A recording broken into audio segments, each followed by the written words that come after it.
Dave Steen with 5-Star Co-op here. I want to talk to you today about early season weed control. We're out in a cornfield, corn's popping up. We've got our first trip of herbicide on. Going to be a few weeks typically before we do the second. We think, well, we're good to go. We can kind of relax for a bit. But realistically, right now is an important time to check how well our first herbicide trip is performing.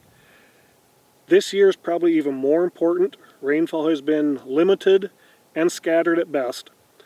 So it's time to get out in the field, look for what is or isn't out there. I would recommend you go to your heavier weed pressure fields first, or just areas in a field if you know you've had weed problems there in the past. Look to see what's there. You start seeing something other than corn, well, we have weeds. Okay, so now what do we do? One thing we have to decide, is it broadleaf weeds or is it grasses?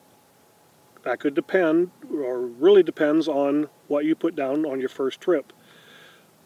The one field that I've been in recently, and there's some pictures here that show you some weeds that have come through, they are a grass species, not a broadleaf. Herbicide we put on, in general, should do a real good job on grass.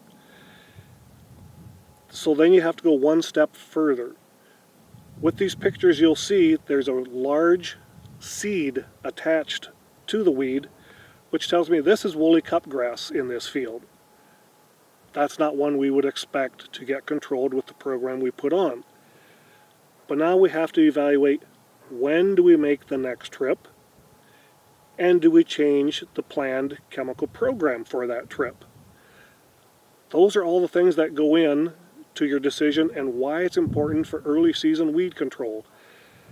What's out there, how we might need to change, maybe when we need to apply that trip. I'm thinking this year we may end up doing our post-emerge trip a little sooner than normal, just because we haven't had rainfall to activate the pre-emerge the way we would like. You typically need at least ½ an inch or more in one shot to really activate your first herbicide program. That's been kind of hard to come by. I'd encourage everyone to go out and check their fields, call your 5-Star agronomist to go out with you, see what you have, and then make the plan for your next trip through the summer. Thanks.